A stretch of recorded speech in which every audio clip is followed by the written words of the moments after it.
Well, yeah, certainly. I mean, it was our fault. We made a mistake. Spotter said it was clear. It wasn't clear, and, I didn't want to tear my car up, tear his car up either. I respect everybody, and I demand respect. And, I apologized to the guy when he came over the car, explained to him what happened, and then he took it to another level when he started calling me an idiot and whatever else. And I don't appreciate that. I'm not going to take it. I told him how I felt. I called him out. He didn't show. And so, I'm good with it if he's good with it, but I'm not going to be disrespected by no means. Yeah, I guess I had a dinner date at Applebee's last night that I didn't find out until it was too late. It's a shame. Love their riblets and boneless wings, but... All right, folks, welcome back. Meet Me at Applebees, your number one unrefined motorsports podcast. It's Brian here with Rob and Ashley, and we are here to recap Atlanta. What a weekend. And Rob and I, our own different trips to racetracks. So, folks, how are we doing this week? I'm doing pretty good. I'm tired. Probably not as tired as True Love is. I know she had quite the evening on Sunday. But I'm very excited to do the show tonight because not only was the Cup race an absolute banger, but there was a ton of great racing across the board. And I was thoroughly entertained all weekend. And in celebration of that, I brought everyone, we're not at Applebee's tonight. We're at the Catfish Hole in Fayetteville, Arkansas. And we're about to get our fifth basket of hush puppies dumped on the table right now. So we're all really excited about that. But how you doing, True Love? I'm here. Yeah. I'm very glad that Brian went to a race last night so that we could record a day later. Yeah. Because I needed it. I didn't leave the couch all day Monday, and I didn't do a damn thing. So. Yeah, I would say you earned it. But yeah, load up on hush puppies here, and then I guess we'll talk about Lime Rock, which, as far as I'm concerned, that never happened. I mean, I definitely watched some of it. Don't remember a whole lot. So yeah, feels like a fever dream. Yeah. Connecticut or Lime Rock. Like I said, ARCA happened. That I didn't watch. Do you know who won? Yeah, Thomas Annunziato won. It was his second. Yeah, didn't he? He won, right? Yeah. Yep. Because he was going for the sweep on Saturday. He won that race last year also. So. Right. Yeah, my notes say Blaney in the booth for some reason. Very far from the Cup race. Yep. Carson Brown on the pole. Then I took a nap, and then I woke up to Thomas winning. So Very cool. He was supposed to be running a Kyle Busch Eminem tribute, but I guess that didn't get approved there in was time. some controversy about that on Twitter because they posted a photo of it and it looked cool, but I don't know what approval. I'm assuming somebody at M&M Mars had to approve it and didn't get it in time or whatever, so they had to pull it off the car, which I guess it's just they're very particular about their IP, and there have been issues in the past when people have tried to use their schemes. Yeah, it's true. You haven't seen an Eminem. Well, I guess Kyle Busch was alive, but you haven't seen an Eminem's throwback at all, I don't think. Yeah, no, I mean, there's been a bunch of different M&M's drivers over the years, and yeah, there hasn't really been any other than, Kyle running the Skittle scheme at one time, but this fucking lady almost just threw the dice for the dice roll down the stairs onto the racetrack. You see that? We're watching the Joker's Jackpot tonight on Flow Racing. If you're watching along at home. But yeah, good job, Thomas Annunziato. Much better ARCA race than an Xfinity race, from what I gather. Or truck race, or whatever the fuck they ran. Well, we'll talk about him in a minute, but it wasn't. He was having a good race, and then it didn't finish well. So, but yeah, trucks. I did watch some of this, but it was also like in the middle of the day on Saturday, and I was doing shit, so it's kind of in and out. But I remember a lot of cautions. I do remember that. I do not remember why Christian Eckes was injured. So what was that about? I believe Rob sent this to us last week, but Eckes had a foot sprain from stepping in a hole at San Diego. Yeah, he stepped in a hole. Oh, right. He's been using a scooter to get around. Yeah, he had a cartoon incident and now has real-life injuries as a result of that. Speaking of injuries, the dead squirrel is back again to haunt us, or haunt what's his face. But what happened with him? Because I missed that. Well, the first two stages of this race were calm, normal, fine, I guess. And then stage 3 starts, and for whatever reason, Cole Butcher is leading. So I'm thinking, oh, the squirrel curse, it's finally lifted for this poor kid. And then all of a sudden, he's off the pace, he's dropping spots from the lead, and the caution comes out because Chris Wright had wrecked. And Classic. yeah, so apparently this squirrel kid, Cole Butcher, had lifted because his crew chief told him that there was a wreck. So they were anticipating a caution. So he fell back to like 8th. But for some reason, NASCAR gave them his spots back and put him back in first on the restart.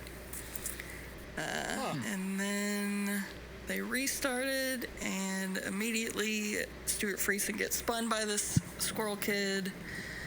And I think later on he wrecked. So Squirrel Curse lives on.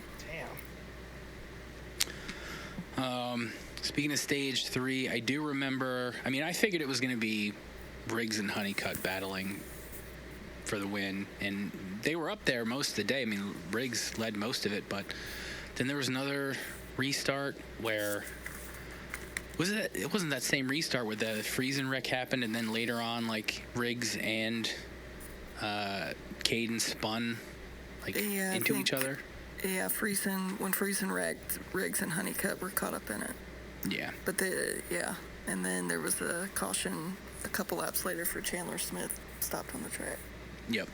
And this is when poor Thomas Nunziato's day ended. He was in second. He was in a Tricon truck that day, doing well. He competing for the win now that Riggs and Caden were kind of out of it, and all of a sudden his truck just caught on fire for who the fuck knows, just imploded. So that was the end of his day. Poor kid. I mean, he got taken to the hospital from what I read. Yeah, just for smoke inhalation or whatever. So kind of looked like the safety workers. He had climbed out of the truck on his own, so when the safety workers got there, they just went straight to the truck. Meanwhile, he was like off to the side, struggling to get his helmet off, and no one came to his aid. So perfect. Yep. Well, hopefully he's doing all right. That's smoke inhalation is no joke. Yeah. I mean, I saw him tweeting, the next day, and he's fine. So, hopefully he'll get another chance. Mitch McConnell's been tweeting too, but Yeah. Well, I mean, I don't know. He's fine. I'm not. Yeah, he is actually alive.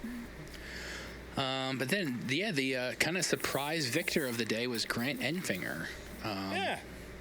Which it's been a while since he's really been in the mix as far as a win is concerned. But yeah, my favorite voice in the truck series gets the victory. He sounds like this, doesn't he? Kind of. Is that what he sounds like? Sort of. He sounds like a frog. Carmody. Yeah. You don't want to take my sponsors? Yeah. Where the fuck is he from? He's from Alabama, isn't he? I think. That's a great question. I don't know. No one's ever looked this up before. I'm gonna do it right now. You guys can keep talking about trucks and shit, and I'll find out. Yeah. But yeah, I guess the only other news is both Lane Riggs and Caden Honeycutt are locked into the chase now, which shouldn't really be a surprise. I mean, it's gonna be one of those two getting the title. So, even though they didn't have a great day, they're in. So, and I didn't hear any. I figured there'd be some fun stories of some DARF action in the pits since this was the weekend where the pits were open to all fans, but I did not hear or see anything online of any stupid activity. So I think people are pretty well behaved around Lime Rock. I think there's kind of a standard there. Yeah, I kind of figured that. I mean, they couldn't do that at Talladega or whatever, but Lime Rock seems a pretty safe bet if you're gonna try something like that. Yeah. And Grant MacArthur Enfinger, which sounds like a Civil War general, is from Fairhope, Alabama. Okay. And he's younger than you and I, Brian. So. Oh, I knew that. We're old. He looks older than us, but He does look older. 41 years old. I guess I had an uncle from Alabama that kind of talked like that. Yeah. Anyway, So yeah. good job, Live Rock. Yeah. I'm 2 for 2 and not going to that, but one of these days I'm going to have to make it down there. Also, shout out to our friend Tattered Checkers, who was working. He was there all weekend, and I believe JD Ellis was there as well, another listener of the show, or was he doing IMSA stuff? I can't remember, but either way, Probably was there. We had some my people buddy there. Phil, my buddy Phil from Front Stretch was there too. I know that. So one of these days. yeah. So yeah, now off to Atlanta. True Love was not there Saturday. We were all watching from home. And before we get to the race itself, what's the weird thing that Jesse Love said in practice or qualifying, whatever? This week. Yeah. It's a weekly segment now. So, before he makes his qualifying lap, he's being interviewed and he's asked what it takes to put down a good lap here. And his answer is hold it wide open and push the toenails through the dash. So What the fuck does that mean? I don't know. He's already moving on from put him on the dash of his crew chief, so that's good. Put the toenails on the dash. That's They ought to that's trade how you voices. drive. Yeah, man, I love how his media quotes are always like you kind of get what he's saying, and it's almost like a colloquial thing we all know, but it's just like 2 They're degrees always off. Yeah, and it's always just- off. and it always makes you itch a little bit. Yep, very itchy. Yeah. But getting ahead of ourselves, though, because we always give him shit, he did wreck out of the race, and he gave the most normal, like, level-headed answer Yeah. or interview after wrecking out of a race I've ever seen him give. I was fully expecting, like, another Jesse Love, want to kill myself interview, but Yeah, Dr. he was Phil like, episode. Yeah. he was almost, I wouldn't say happy, but he was like kind of joking with the interviewer, and like he seemed fine with wrecking out of the race, which was a shock. Although in the race, they played a clip of him on the radio where he talked about having a nightmare finishing second to JRM car, so he at least was awkward in the race. So there's that. Well, if that's what he's having nightmares about, then he has that one a lot. Yeah, really. But yeah, the race itself, Jesus Christ, this whole race was a red flag. There were 6 fucking red flags in this race. I've never, they set it, I was going to say, I've never seen that before in a race, because nobody has. They set a record for red flags in a NASCAR race on Saturday. So a lot of them, it wasn't even like there was, 1 or 2 big wrecks, but a lot of it was just for like fluid on the track and cleanup. It wasn't even Towards the end of the race. yeah. And I forget, the race started on time and there was no rain delays or anything, right? It just took forever because of all the fucking red It just flags. took 4 hours for the hell of it. Yeah, it was long as shit because I what the hell dirt race was on? Oh, the Sharon race was on. I had them up both on at the same time, and Sharon might have been done before the Busch race was. Which Oh yeah, is there weird. were a couple different. I think I was watching Wheatland as well as that was going on, and eventually I just turned the truck race off, or the Xfinity race off, or whatever the fuck it is, O'Reilly race. Maybe we'll say it right, or I'll say it right one of these days. Yeah. And yeah, still had plenty of time left in the Busch race. So. Yeah. But yeah, very busy race. A lot of wrecks. A lot of stupid stuff. My mind is drawing a blank as far as any like concrete details of what was going on, though. So, True Love, if you want to help out here, please do. There was quite a few issues, minor issues at the start of it because they didn't have practice, so cars were kind of working out the kinks on their own. But there was a funny moment where Austin Hill was fighting a sticky pedal, and so he pits, and one of his crew guys climbs in the passenger window, and they show him climbing out of the window, and he just like thuds on the ground really hard. And Jamie Mack says a little lube goes a long way at him. So Yeah. Okay, that's didn't need to know that. Thank CW you, After Jamie. Dark. Yeah. Stage 3. Wasn't there was a Denny in the wreck. booth too? Yes, he was. He was, yeah, past his bedtime. There was a wreck in Stage 3 with Day and Gray, so I love that one. Let's see. Yeah, just lots of speedy dry. They had to ship in more speedy dry at one point from outside the track. I didn't know that. Send somebody to Tractor Supply. There was 12 to go was the big pileup with 11 cars. Mm-hmm. And then 4 to go was the wreck where I guess Nick Sanchez gave Austin Hill a bad push and wrecked out everyone up front. Yep, that's right. So that led to the first overtime restart. Was there more than one? There were 2. Okay. On the first overtime restart, Allgaier wrecked Jeremy Clements because Jones was giving him a push. And LeVar Scott was collected. And during that caution, they interviewed Nick Sanchez as crew chief. And this guy looked and sounded like a random guy that they just decided to interview at the local Walmart. And then, second overtime restart led to a pretty crazy last 2 laps. Yeah, Brennan Poole was up there. It looked like the director of our video of the week was finally about to get a win in the Busch Series here. Yep, and that did not pan out, unfortunately. Who did he wreck with? I know they wrecked.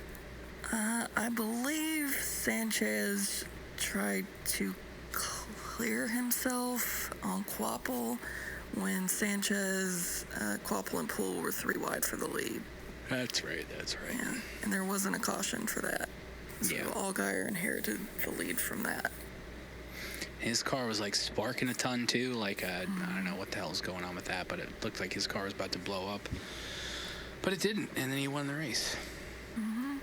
All that for an Allgaier win, which again that feels insulting because it's not like I don't like Allgaier, but there he is. So many potential first-time winners. I think somebody was saying the last restart, like there were only 3 wins in the top 10, like between all the drivers, and then Allgaier wins it. So. Yeah. Parker Retzlaff looked like he was in a good place to win as well, as he always is in these situations, and it just didn't come to fruition. Yep.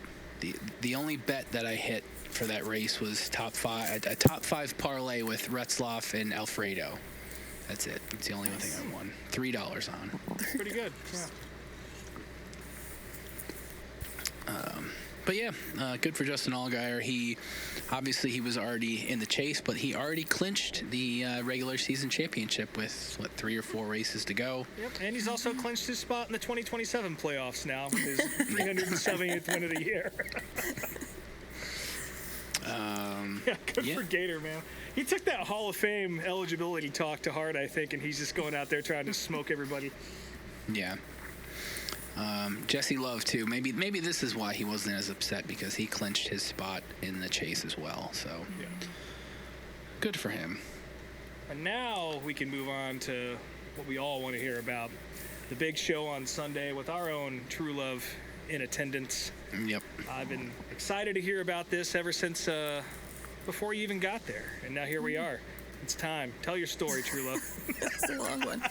I do want to mention before this race took place, on Saturday, NASCAR called SVG and Austin Hill to their hauler to have a chat, which makes no sense to me since neither one of them were penalized. But shout out to Bob Pockris for asking Austin Hill if he spoke or did he just grunt. Amazing. Austin did not seem to appreciate that question. No. Yeah. And it's interesting that SVG was like, I'm ready to move on, but I don't think Austin is. So, interesting. No. Wonder what makes him say that. Sunday. I went to the race with my friend Cassida. She's an old family friend. So she picked me up around noon, and we hit the road from there. I was on the lookout for the billboards that Ryan Priest had made for Chris Buescher. And the one that was on our route, unfortunately, when we passed it, it was a digital billboard, and it wasn't showing it at the time. So I was a little disappointed I didn't see that. But yeah, so we got to the track around 2:30. It was sprinkling right as we parked, just a little bit. But yeah, I hopped out of the truck, took the shuttle over to the unreserved tent camping area. It's right outside Turn 4. There's a big pond there, but my buddy Clayton, who I've mentioned on the show a few times, him and PJ and their friend Cassidy were camping there this weekend. It was their first time at Atlanta, so this is the same crew that I camped with at Talladega earlier this year, so they were excited to experience their first Atlanta race. But yeah, we just went to their campground and just kind of killed some time and catching up with them. They were filling me in on their campground neighbors. They said that the first night they got there, one of the guys next to them came up, introduced himself, and then the second line out of his mouth was asking them if they were interested in joining the Sons of the Confederacy. So A little sign-up drive. And Clayton is originally from Chicago, and PJ is from Cleveland, Ohio originally. They don't even qualify. Yeah, they're like, no, we're good. And then their neighbor on the other side of them was a guy named Terry, who on the first night offered them OxyContin. And then on day 2, he left a bunch of raw meat on the ground out in the sun next to Clayton's van and just left, never to be seen again. So This place fucking rules. it seemed like a nice little campground. It was cheap. It was right next to the track on the outside of Turn 4. There's a big pond in the middle of it. It was, most of it was under shade trees. So, not too bad. So yeah, after... what's it called? It's just the unreserved tent camping. Okay, I gotcha. Yeah. So, yeah, so after that, we started to walk towards the fan zone, and it was at this moment that the sun decided to come out for the first time all day, so that sucked. But I was wearing my 100 SPF sunscreen, so did not get sunburned. Okay, so for this weekend, the pre-race concert was Tim Duggar. Such is tradition. Such is tradition, but typically at Atlanta, the pre-race concert is on a big stage on the front stretch. Like when I saw Zach Top there a couple years ago, that's where he was. Big stage on the front stretch, tons of people. Tim Duggar, the second I walk into the fan zone outside the track, I see him playing on a tiny Cracker Barrel stage to about 15 people. So I guess Atlanta needs to up their budget. Yeah. So. They spend it all on keeping those seals nice and cool this year. Well, I had been talking up these sea lions to the guys the whole time. I was like, we got to go see these sea lions. And they were very excited to see them. So that's where we beeline to as soon as we got in the fan zone, track down these sea lions. And, we're just kind of watching them in their tank or whatever. And then all of a sudden, PJ takes off by himself, and we find him standing in line to meet the sea lions. So we decided to join him. That's when we noticed that there's a sign that says it costs like $30 to get your picture made with these sea lions. And I was like, nah, I'm good. I'm just here to support y'all. Yeah. But my friend Cassida insisted on getting our picture made with these sea lions so she could put it on her fridge. So she paid for it. So I was like, fine. Why didn't you want to do it? I don't. I could spend $30 on something. Oh, okay. Else. Yeah, that's fair. Yeah. If it was like $5, that's nothing. Right. 30's a lot. Yeah. Since I wasn't paying for it, it's fine. Yeah, a free sea lion photo. That's the right price. So stood in line. It's a very quick moving line. Like, they got their shit down pat. The lady takes your credit card. The sea lion handler tells you to stand next to him. He says don't face towards them and don't touch them.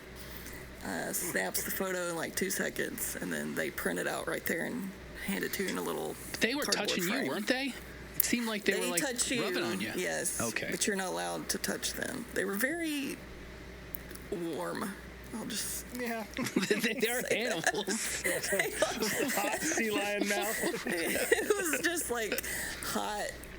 I don't know. It was already 100 degrees out there. Just and what you want on a humid Georgia day is just hot hot, fish wet on mouth. you. Yeah. I like that you get the photos to see what the sea lions did to you, and you only find out after you pay the $30. Yeah, luckily the one that I got did not care to be there, but Cassida did get kissed on the cheek, so she was excited about that. That's I nice. was, yeah. So after that, in the fan zone, I was on a mission to find the Kyle Busch tribute wall to sign that. Had to stand in line for that though, because I don't know where all the adult autograph collectors were, but they weren't in this line because there was just one Sharpie to use. So that took a while. It took longer to sign the Kyle Busch wall than it did to meet the sea lions. And while I was waiting in line, Tim Duggar was playing right next to us. So, Perfect. yep, little soundtrack. It's a Ryan Priest fan dancing. It's the only thing I really noticed. And yeah, very sparse crowd. After that, the merch lines were long, so we just headed inside to get some shade. As soon as we walk in the concourse, we were greeted by a guy in a sparkly suit jacket playing a piano that drove around on its own. So I guess it's what they're spending the entertainment budget on. Got our seats by 6. They had a bunch of skydivers all pre-race. I'm sure y'all saw that video of that one old guy that ate shit. I was just going to ask you if you saw that. Yeah, I missed that one. They were just coming in one after another, and they were on the opposite. They were down in turn 1, and we were sitting closer to turn 4. So, yeah. The last one that they did during the anthem was, carrying a Kyle Busch flag. But they did not do a flyover for this race, which I have never been to a race where there wasn't a flyover. So I don't know Interesting. if these skydivers were the quote-unquote flyover, but I felt a little robbed. It doesn't seem right. Yeah.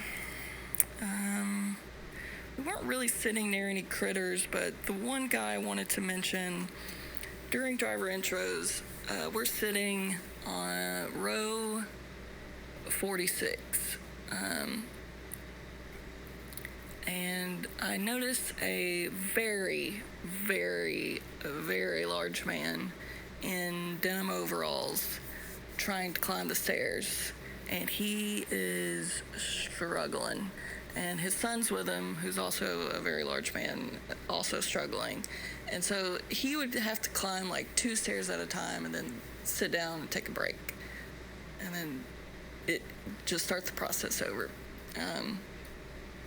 So maybe next time he should get seats lower, but he was sitting higher than us. So by the time he got up to where we were, he sat down behind us to catch his breath. He looked like he was literally about to pass out or have a heart attack or die. It was intense. But he sat down behind us in the road to catch his breath for a minute, just as Bubba Wallace was coming out, and he somehow found the strength to boo for Bubba Wallace. So God bless him. Miracles can't happen. Yeah, the Facebook comments come to life. And then yeah, green flag was at 7:20. So sat there until we didn't sit there. Yeah, stage one was interesting. I feel like the racing is radically different every time we come back to Atlanta. And they were very strung out in stage one. Yeah. Definitely still very draft dependent. You know, obviously everyone's kind of running the sort of the same speed. At least the engines are restricted to whatever horsepower they're at for the plate races. All of that information the words I just used to describe it are now incorrect, but you get the idea. But yeah, way more strung out than we've ever seen in Atlanta in this new configuration. And I mean, we had people going laps down in stage one, which I don't know if we've seen that before. It's still good racing though. Yeah, it was still good racing. I wasn't sure what we were going to see the rest of the race, but that definitely changed later. Yeah. But yeah, during Blaney won stage one, and then at the beginning of stage two, off in the distance, you could see dark clouds, and like you could see rain off in the distance and lightning way off, and that just kind of was a consistent thing the whole time we were sitting there, but it never, was affecting us until about an hour into the race, and then that's when they threw the caution at lap 108, and lap 130 would have been halfway. So yeah, the broadcast was definitely setting it up to be a shortened race, and they were kind of laying out the different strategies that were preparing for that. Also, a shout out to Tyler Reddick from coming pretty much from the very back of the field all the way to be a contender in the first, 50, 60 laps, something like that. Super impressive. Hocevar moved up a few positions as well. And yeah, despite not being a normal plate race, which I'm not typically a fan of, and it's not really what we get at Atlanta anymore, it was enjoyable from home. But man, those clouds on TV looked even, I don't know what they look like in person, but they look fucking ominous from my parents' television. Yeah, right when the lightning hold happened, they did look pretty scary. So I literally said to them, we were planning on playing cards that night, and I was like, yeah, I think this race is going to be over in like a few minutes. Let's give it a second. And as soon as I finished saying that, you saw a giant flash of lightning on TV, and I was like, ooh, never mind. And then the yellow came out, and that was that. So I whooped my parents' ass with 5 crowns. Wiped the floor with them. So that was my one victory of the weekend. Yeah. So yeah, the lightning happened, so of course they evacuated the grandstand. So we went down in the concourse, which was absolutely packed. Yeah. Which is a nightmare of mine. Just jam-packed in there. We got stuck next to a hot taco truck. Oh, perfect. And then, not too long into it, the absolute bottom dropped out of the sky. Yeah. And luckily, where we were standing must have been under the awning in the grandstands, because about 3 feet to our right was just an absolute downpour in the concourse coming down through the grandstands. So that was something, because the whole time I'm standing there, I'm thinking, man, I know how long this track takes to dry. This is going to take forever. This is so much water. I was having like flashbacks too of going to the Coke 600 a couple years ago and being stuck in the concourse for hours, and then they got the track dry at midnight, and then they called it, told us to go home. Yep. So yeah. But you did make some friends while you were down there.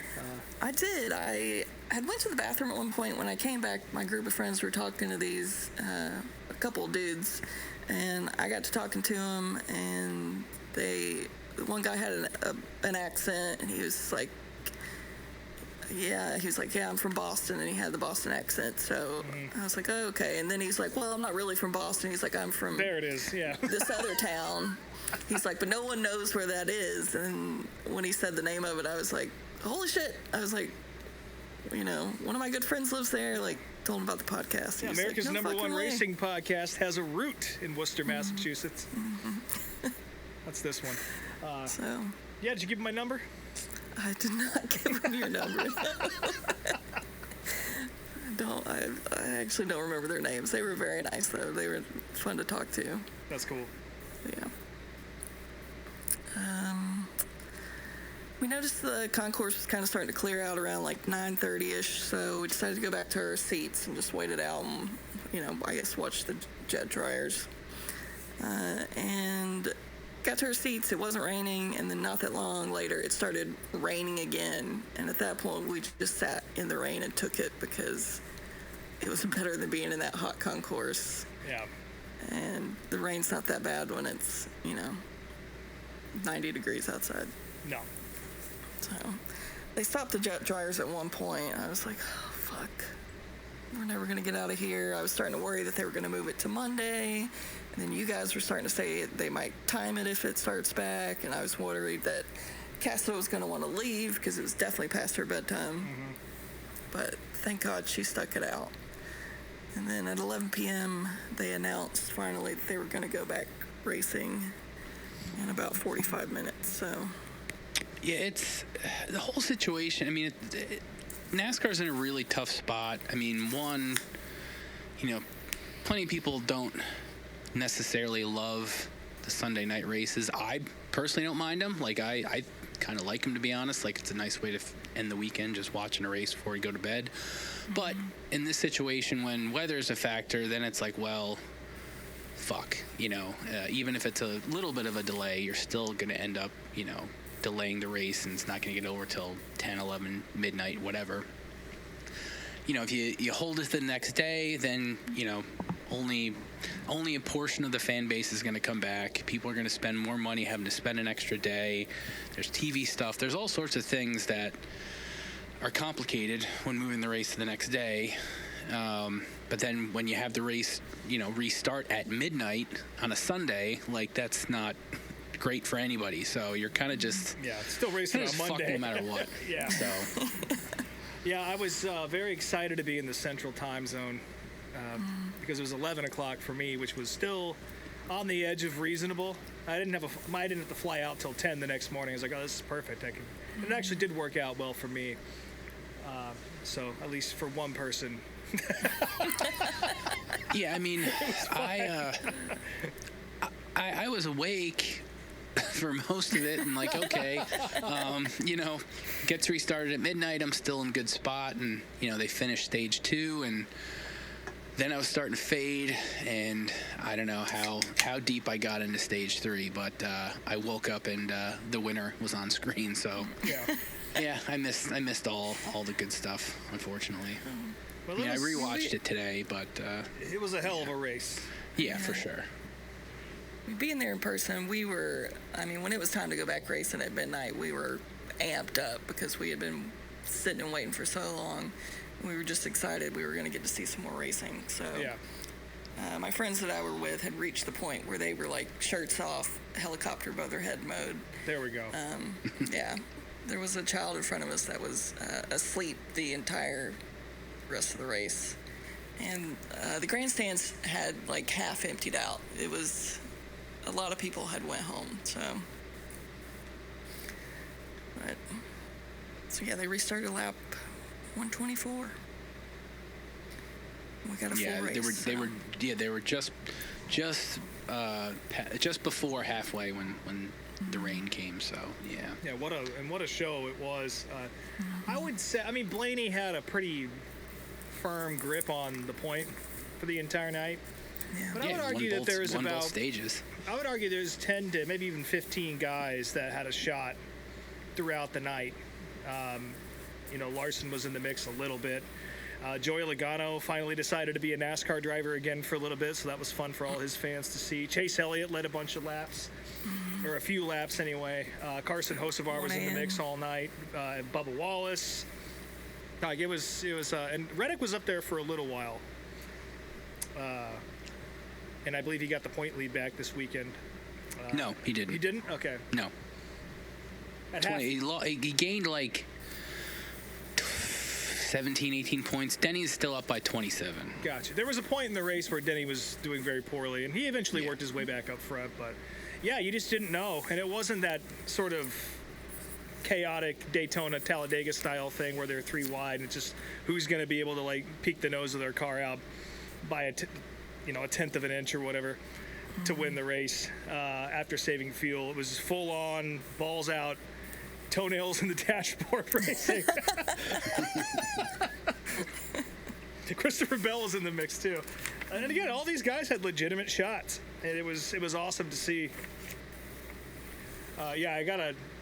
Atlanta's finally absolutely joining the party for places I want to get to now. If it's going to keep doing this. I definitely want to go back again. And The Atlanta Cup race definitely shows that a race doesn't have to be a caution fest to be exciting. Well, there's plenty of races that show that, but I think just the fact that, Atlanta, for the plate tracks, seems to be... The big wrecks don't happen as often there. Everybody's on edge, but still they manage to keep it together for the most part. So. And it sounds like, and we'll actually get into the nuts and bolts of this in a little bit here, but it sounds like NASCAR is going to try and change some aero and engine configurations for Daytona coming up to see if they can try and capture that action there. Because if this is how Daytona raced, and I think I've said this on the show before, if what we saw on Sunday or Monday morning, I guess is more accurate, is what we saw at Daytona for the 500, then I think that race would it would easily be deserve the pedestal it's on the quality of racing alone, and not just for the heritage of the event, because it was fucking killer. Yeah. But there were a few little wrecks there. You got Bubba Wallace wrecking himself off Ty Gibbs' nose, and Kyle Larson wrecking himself off Denny's nose. Twice. Don't forget that. You weren't even awake for that. How the fuck do you know? I told you I rewatched it today, motherfucker. I actually fell asleep for that part, ironically. I woke up with about, as they were lining up for the green, white checker or whatever it was. I was very awake for both of his spins. So. Yeah. Yeah, it's great. But yeah, that set us up for that overtime restart.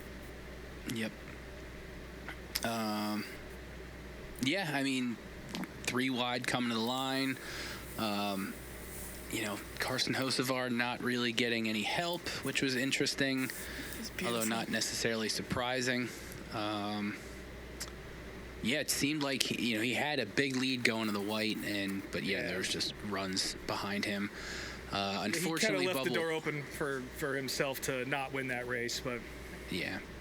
Unfortunately, Bubba Wallace, he wasn't necessarily like, I don't know what the hell he did. Like, got loose or just tried to drop down to try to find the line, but he didn't pass Bell, but he did dip below the yellow line, and he got penalized, and his second place dropped to 29th, which was disappointing, and also just brings how that rule is still kind of confusing. Yeah, I mean, he did get his nose ahead of Bell into 3 and 4, but so again, it's the rule. It is what it is. Like, you knew you were going to get penalized for that. And in his interview, like, he was very adamant that he was fighting it, but of course he's going to do that because he doesn't want to.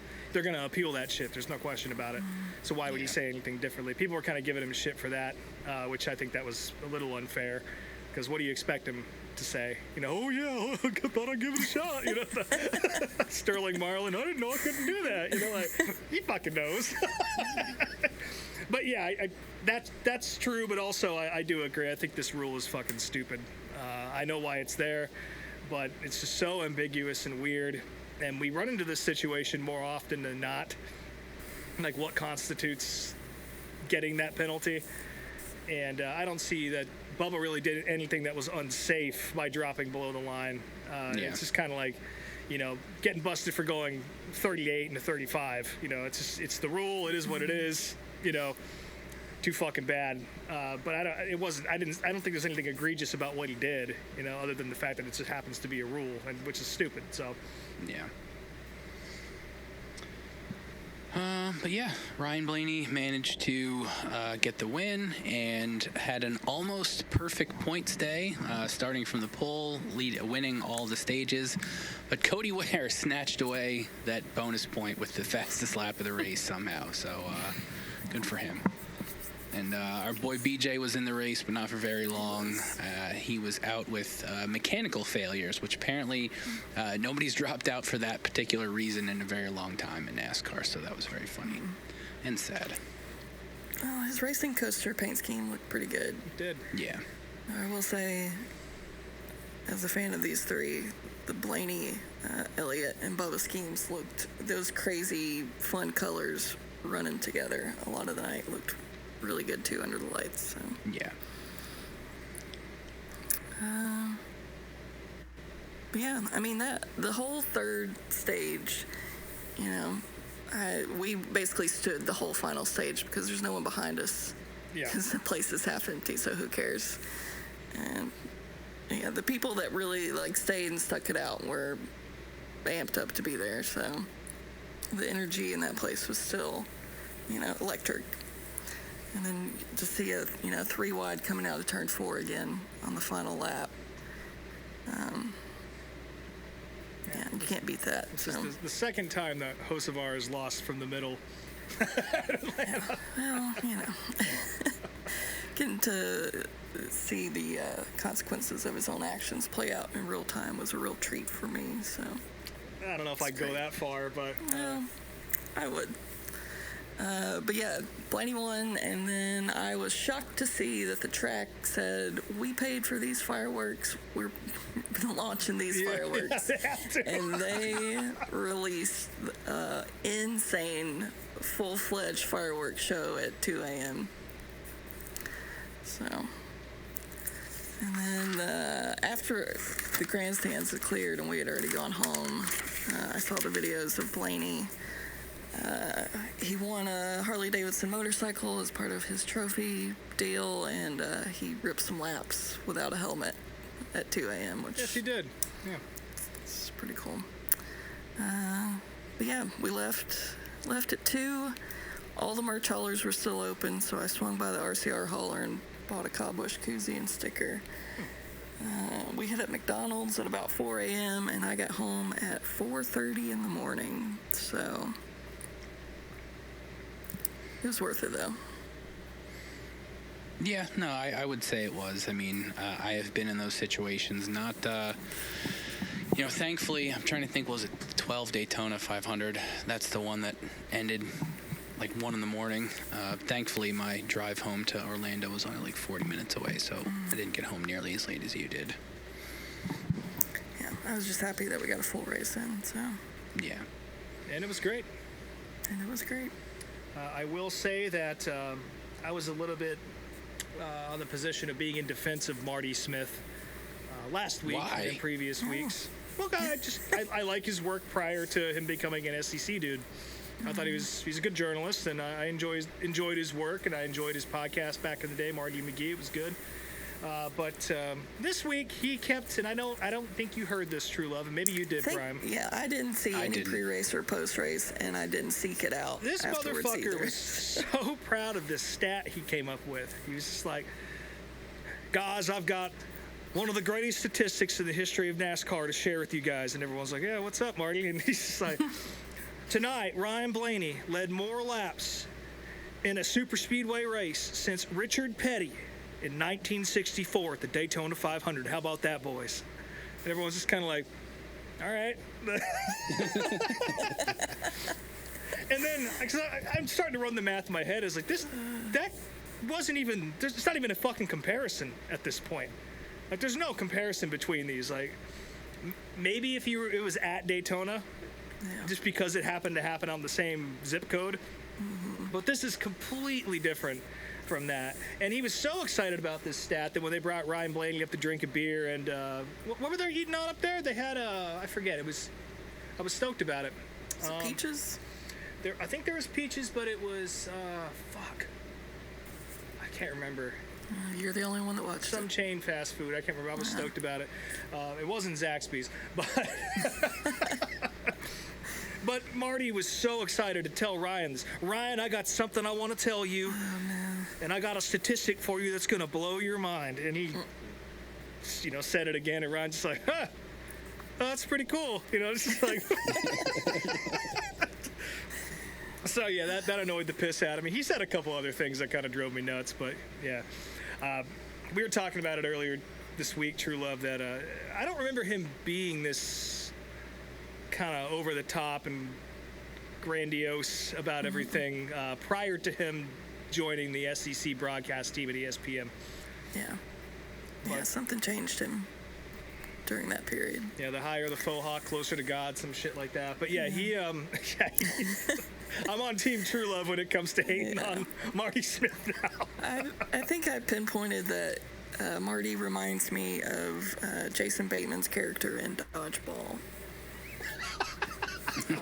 That is very specific.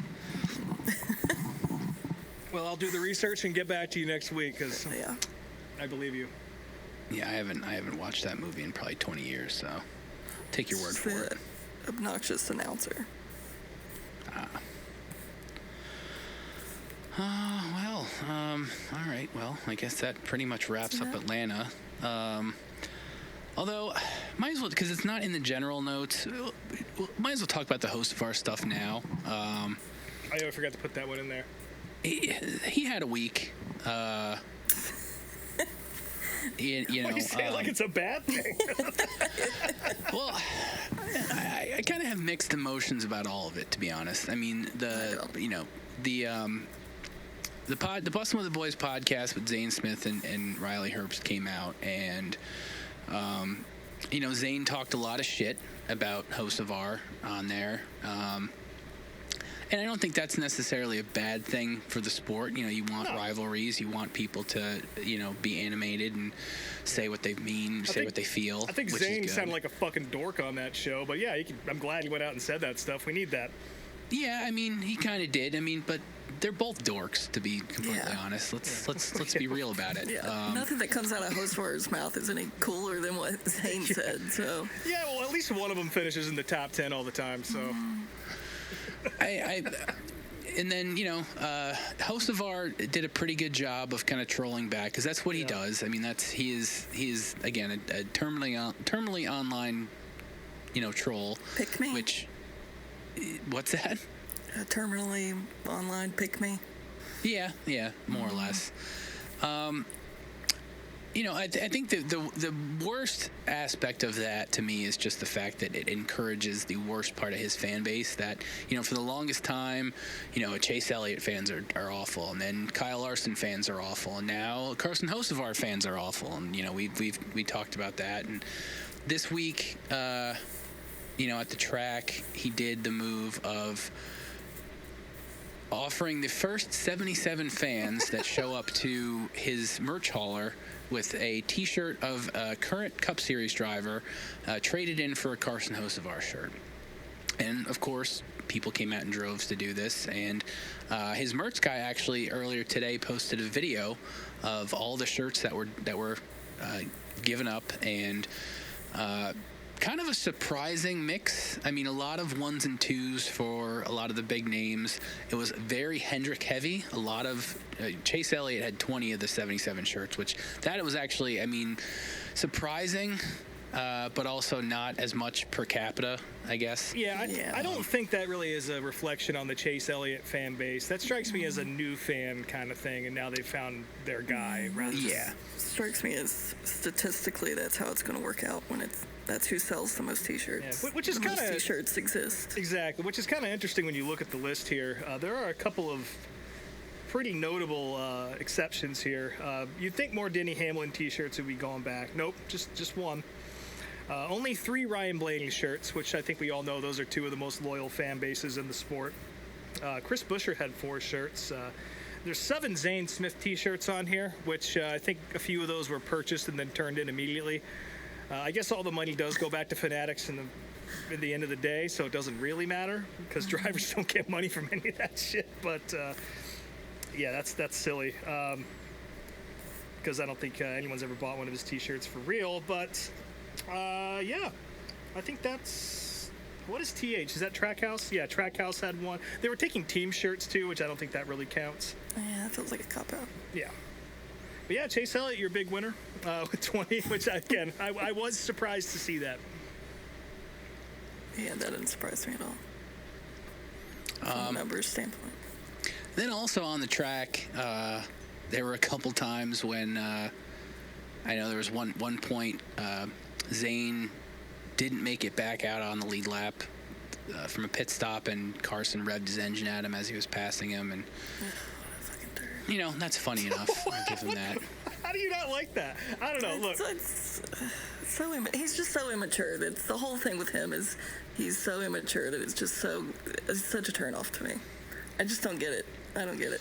It's not I think there's a right way and a wrong way to kind of push rivalries, and I think some of what Carson does is a little too trolly in that sense. It's not.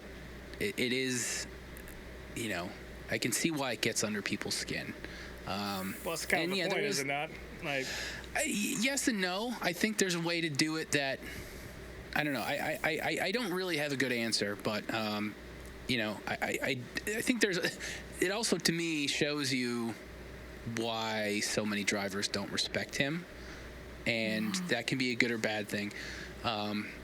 It's a bad thing in the sense we saw what happened on the track when nobody would help him. So, you can praise a lot of that stuff, but then also if your competitors don't respect you, then, you're not going to get breaks from anybody. So that's kind of the line he has to toe a little bit, and maybe I'm sure eventually he'll figure out how to do that in a better way. But speaking of Zane Smith, a couple things. What a shit-ass day for Front Row. Yeah. Those guys were all in the back. Noah Gregson was back there hanging out with BJ McLeod and the boys all day.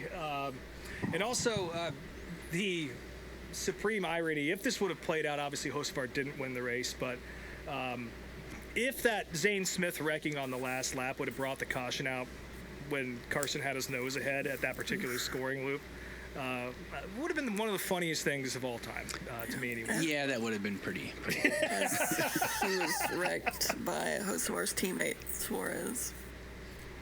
But didn't come to fruition, and of course Ryan Blaney is your rightful winner of the evening. No questions about that. He dick stomped him. And not since Richard Petty in 1964 have we seen anything like that, apparently. Yeah. All right, well, I guess that wraps up the on-track activity, but we do have some fantasy league stuff to talk about. Not for me. Not a good day for any of us, really. So Atlanta this week, our big winner was Dick Trickle. Second place was Gisberger with cheese.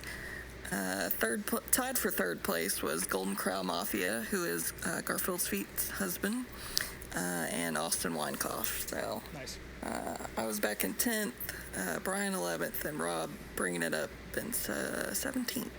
Well, I was due for a pretty goddamn good night up until Bubba got his little penalty there. That screwed me.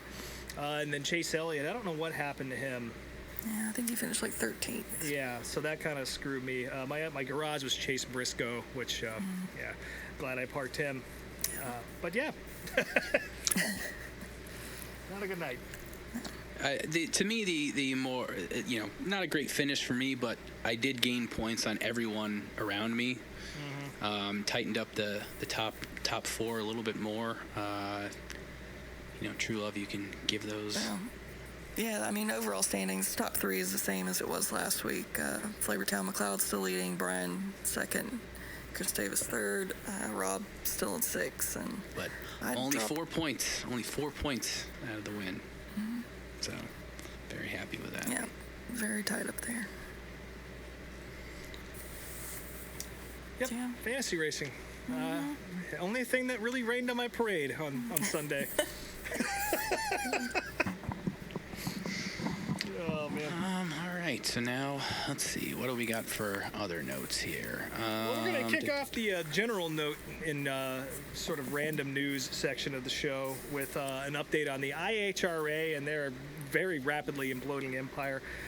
We mentioned the beginnings of this last week that they had laid off folks and that they were canceling the majority of their drag racing schedule going forward. Lots of speculation on the other series. Of course, they're in power boats. They had a late model stock series and a whole fuck ton of other things they were doing under the IHRA banner, including buying a bunch of racetracks, Rockingham and Topeka and others included in that mix. The drag racing season has been shortened to 3 events, so there's still a little bit coming up, but certainly not the full schedule they had promised. The entire late model stock season has been scrapped, and they're going to try it again in 2027, which, yeah, we'll fucking see about that.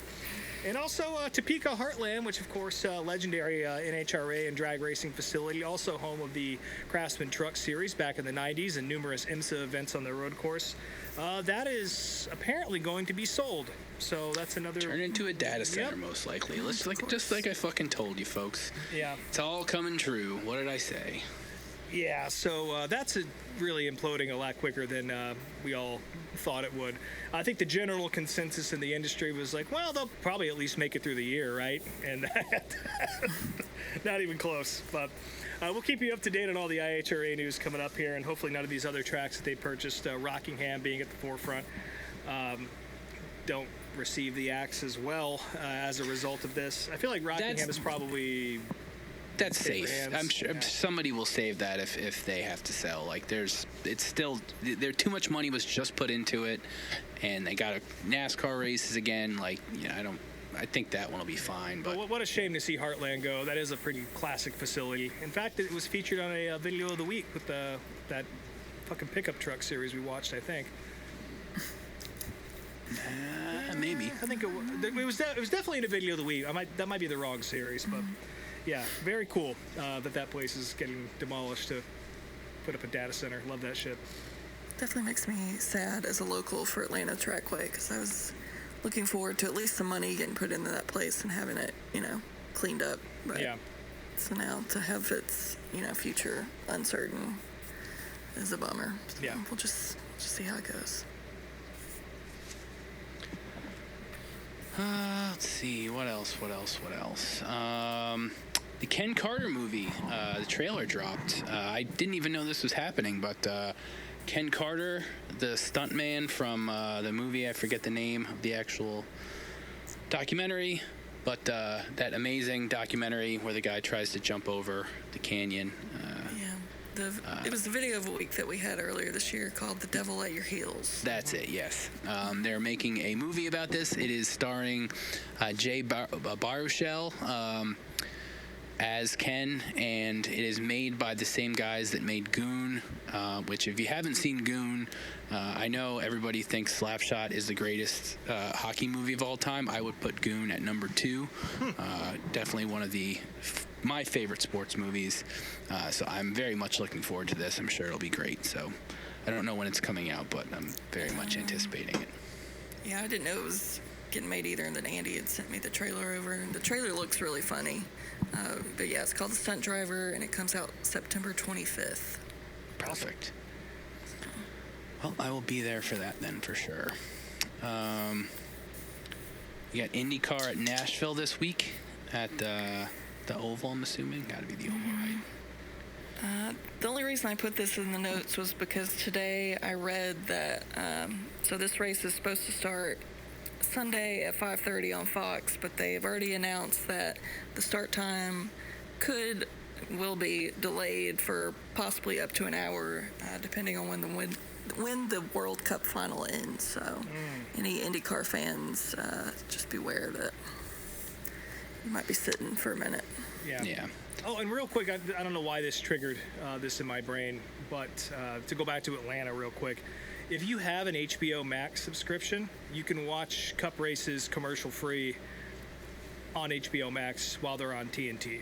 Just putting that out there in the world. You don't need a cable. Even if you have cable and you have HBO Max, just watch it on HBO. There are ads, but it's only when there's stage breaks and there's really nothing going on. So I would highly recommend it. You don't get to see Wipeout like you did this weekend during the rain delay. They just go to a nice blank screen. But yeah, no ads. It's just like the international feed if you're streaming it illegally. Highly recommend that. And I guess I'll probably be streaming the IndyCar race illegally this weekend as well. It's just what made me think of that.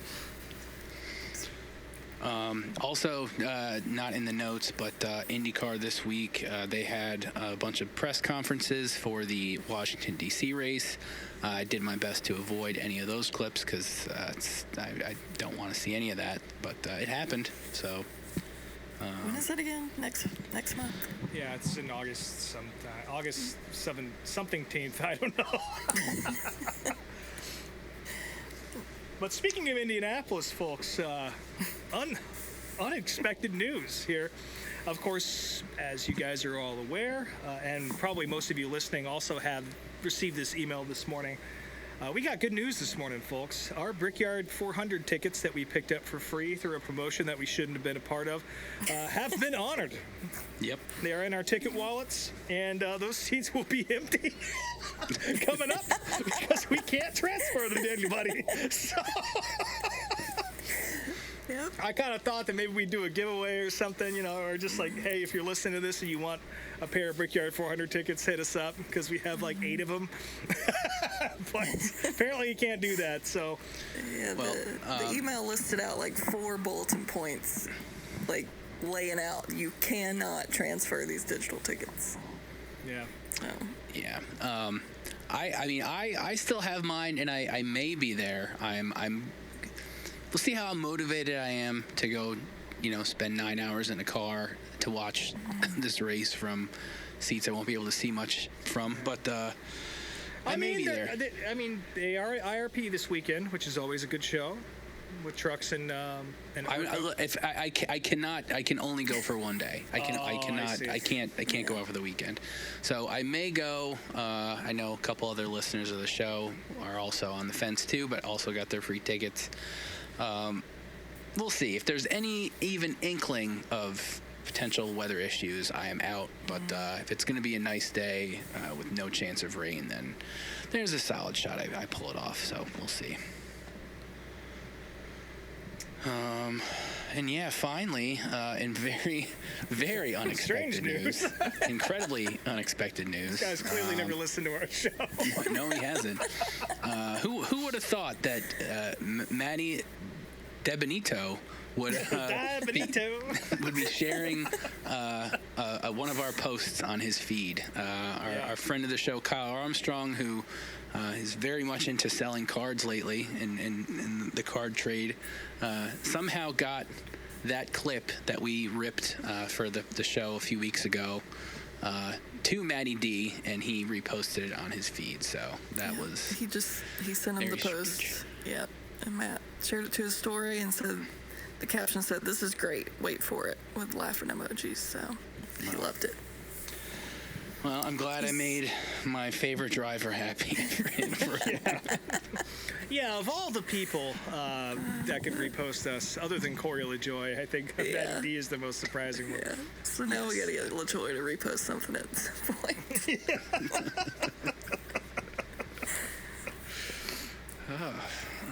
Do we have a DARF this week? Yeah, there's no DARF. Oh, we don't have a DARF, do we? Wow.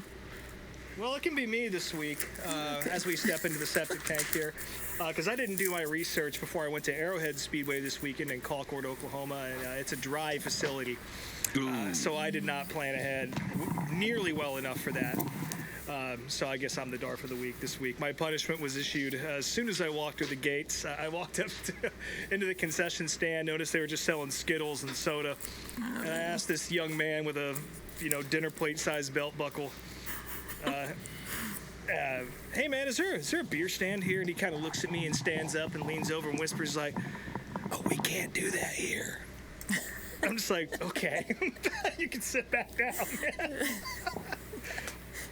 So it was whispering in my face. Yeah, it was we can't have beer in here. It's like, you're fucking 17 years old, man.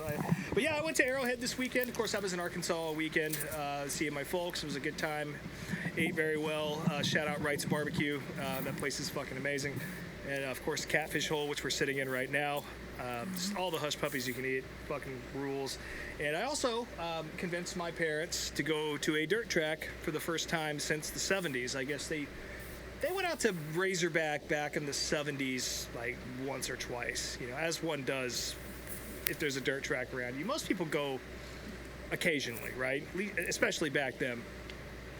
But they haven't gone in a long time. I know for a fact that Arrowhead is a great facility. They've done so much work on it since it was originally West Siloam Springs Speedway when I was growing up. It was an absolute fucking dump back in the day. It is not a dump anymore, and it's very evident from the second you walk in there. Pristine grandstands with backed seats. They're metal, so it bring a cushion, but every seat in the house has something to lean on. The lighting system there is unbelievable. It's brighter than, it's like being inside of a Walmart out there. It's so well lit. Everything is the cleanest bathrooms I've ever seen in a racetrack. With, get this, for you trough fans out there, you're going to be disappointed.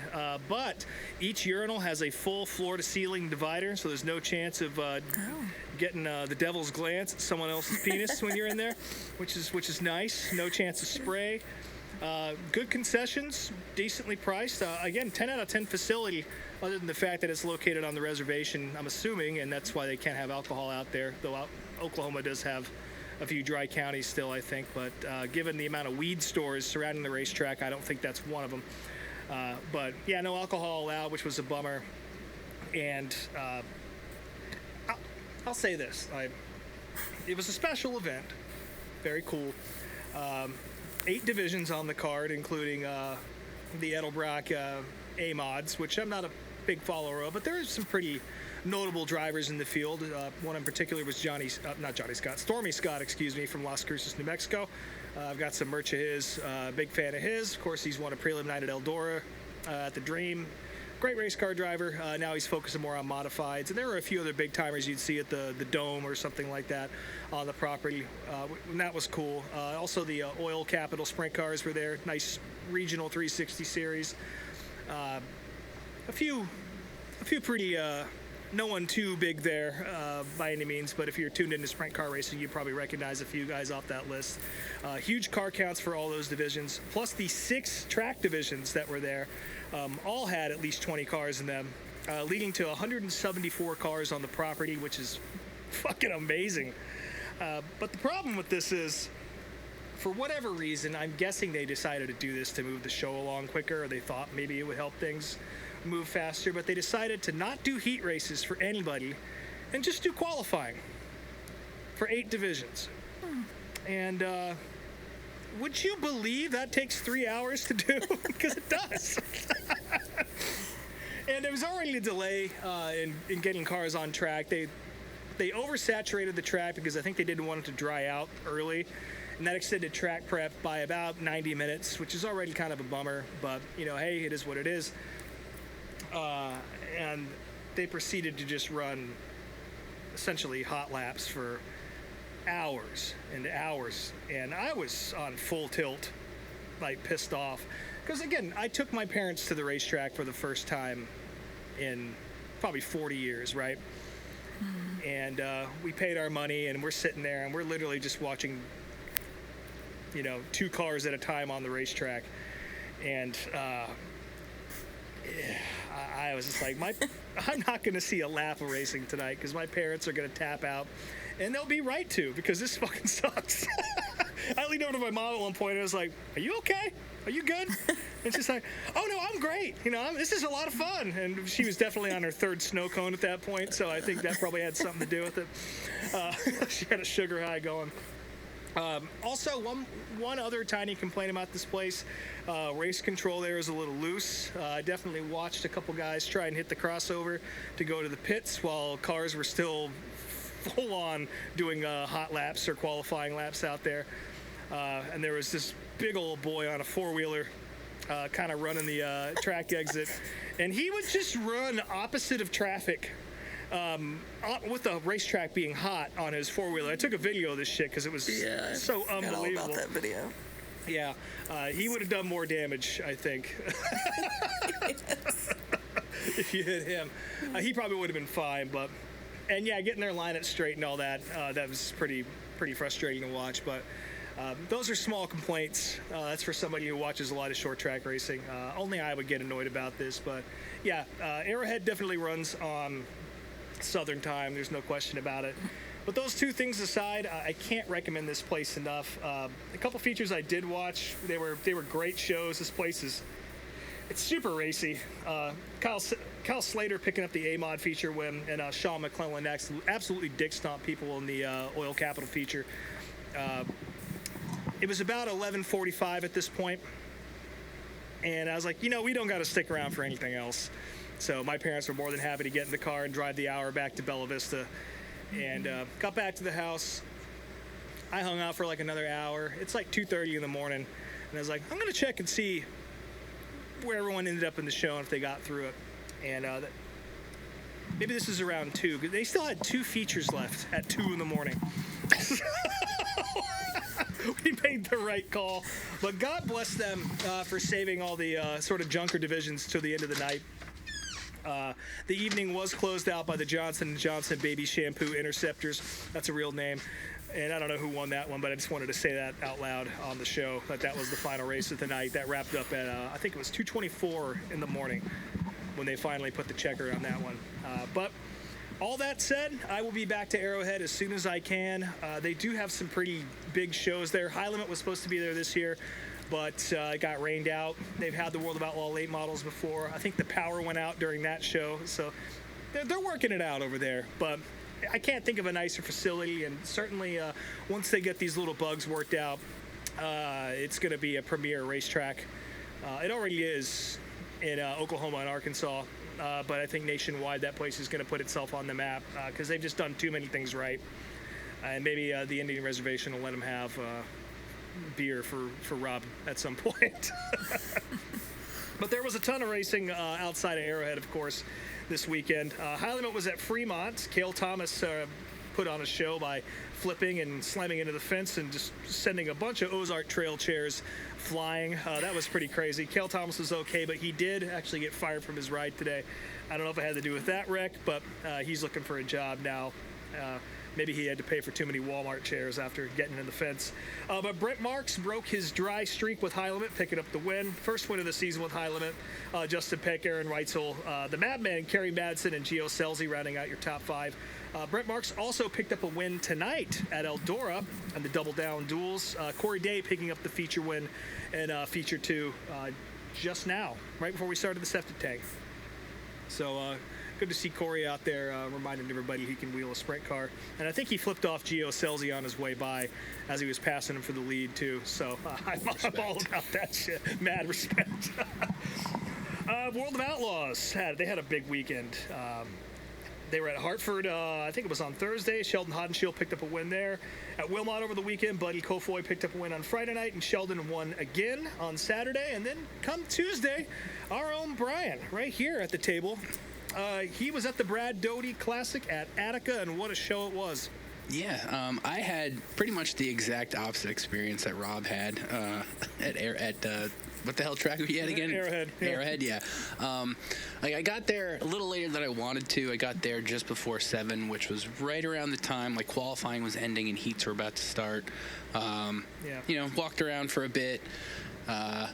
Funny enough, I brought a cooler because I brought a couple waters, and I knew I was going to get beer, and I didn't want to get up more than once. So sitting there in line waiting to get beers, and people in front of me are talking about going to Eldora and bitching about the line for beer, and then the one guy he bitches about you can't take your shirt off at the track, which is a weird thing to bitch about, but also B, I sent you guys a photo 20 minutes earlier of me walking around the pits and some guy with his shirt off, and he had just fur, covered in fur. Well, he technically had a shirt on, I guess. Yeah, kind of. So yeah, that was my experience, prior to the racing itself. The heat's really nothing to write home about, just heat races, but everything moved along very quick. When did they run the Johnson & Johnson Baby Shampoo Interceptors at Attica? Oh, there was literally it was just the Outlaws, nothing else. Oh, so what you're supposed to do when it's a big feature show. Gotcha. Yes, it was very, very quick. Yeah. I was there at 7, and I was in my car by 10 o'clock. It was great. The main event, Macedo was on the pole, and I think Logan Schuhart was second, and Larson started 5th. And, start the race, cars started to get strung out, and maybe about 10 laps in is when the leaders caught the back of the pack, and that's when Larson started to move up, and Next thing you know, he's battling Macedo for the lead, and then Macedo flips. Now, I was seated pretty much at the exit of 4, and, you know, as far away from that wreck as possible, and even on the replay screen, I couldn't really see it that well. From my perspective, I guess, like, Larson got loose or got sideways, and Macedo just kind of got into him and then flipped. Is that accurate, Rob, or am I missing something? That's pretty much what happened. Okay. Yeah. So Didn't you try to take a photo with him before the race too? I did want to try to get a photo. Not so much that I'm a massive Larson fan, but I did wear my vintage 1985 Jeff Gordon sprint car shirt, so I wanted to get a photo with him. But, you know, I was over by his trailer, and I caught him scooting away on his BMX bike to go get interviewed, so I did not get a photo. But you did get a photo of Kyle Larson, so. I did get riding photos away of from Kyle. you. He saw that Jeff Gordon shirt and was like, I've had enough. Also, we got to mention Bryce Lucius being in the mix in this race. He qualified really well, too. Definitely of the sort of local, I don't want to use this term necessarily, but I'm going to, the sort of B-tier guys, ones you don't see up towards the front very much. Bryce. Well, he's a local. He's a local guy from the area, you know. Like, he is, but he does do a lot of the touring shows with the Outlaws, and he pops up at a lot of these bigger shows and isn't much of a factor. He'll make A-mains sometimes, but he's not the guy we saw at Attica last night. There's no question about that. But yeah, you know, Macedo, he ended up getting back in the race, but, you know, obviously not in contention. Larson then took the lead for a while, but then, like, around 30 laps in, you know, he all of a sudden I'm watching him go through turn 3 and 4, and all of a sudden he just fucking flips, just by himself, like, just, you know, tire caught and just, you know, bumped him and just fucking flipped the car all by himself. Yeah, so. He biked it pretty hard. A few other guys got in trouble in that spot, but none of them flipped quite as spectacularly as Larson did. Yeah. It's karma for stiffing you. I mean, I don't give a shit. Whatever. Yeah.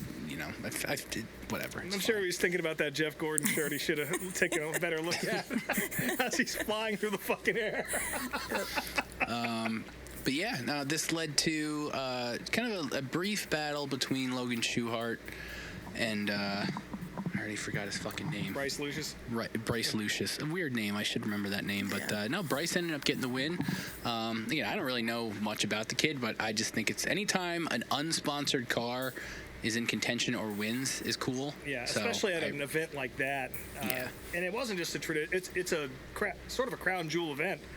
And there's a lot of folks there that don't typically run World of Outlaws shows. For him to go out there on one of the big stages and just kick ass like that, especially after losing his ride a couple months ago, what a story of redemption there. And his first career World of Outlaws win and taking home a Brad Doty Classic trophy is definitely that's a big one, especially who he's able to hold off throughout that race. And him and Larson definitely put on a show in sort of the mid stages of that race.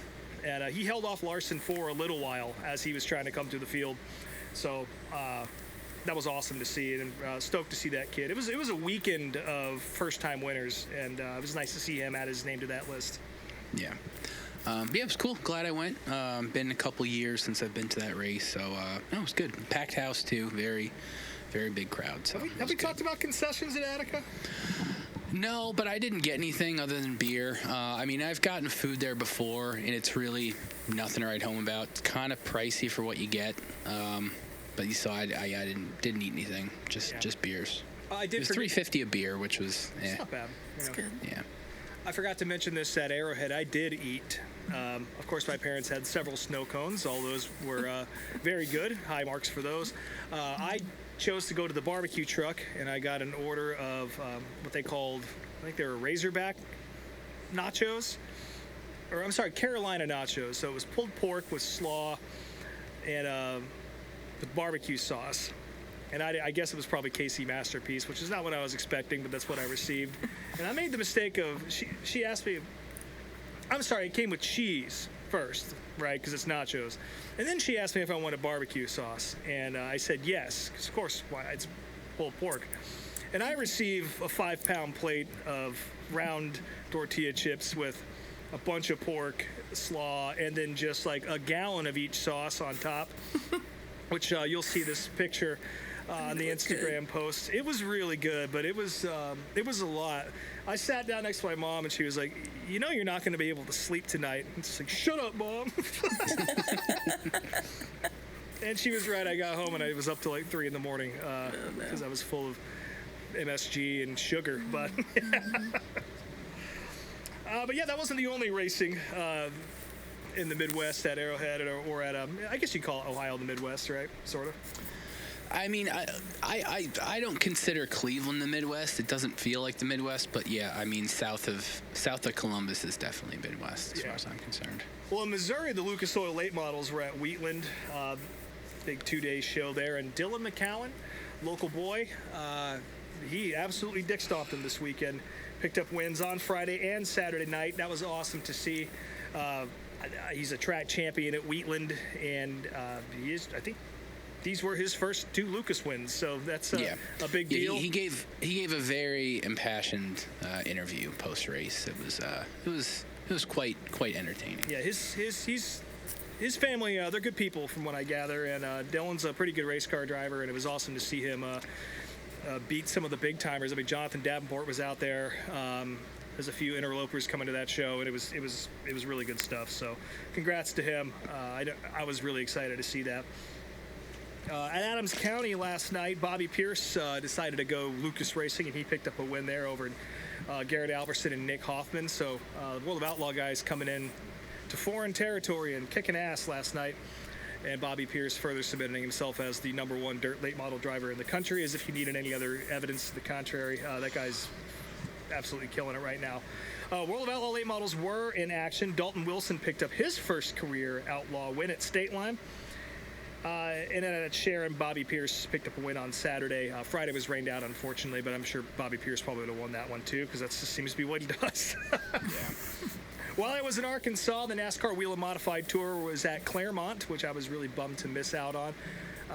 Mainly because I was just curious to take a look at the Flow JDV production setup they had there for their broadcast, because they chose not to carry the Granite State Pro Stocks or the Smack 350 Supers like they have earlier in the season, and just chose not to this time. So our crew was out there, or at least my buddy was running cam, and it was remotely broadcast. And guess whose stream didn't go down?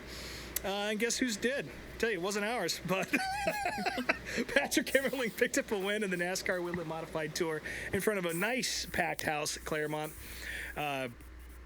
Turns out all you got to do is just bring in a big touring series, and people come out of the fucking woodwork. And that place was more jammed than I've seen it all year, which was great to see. Also a 3-division show, which again, that's what you got to do for special events.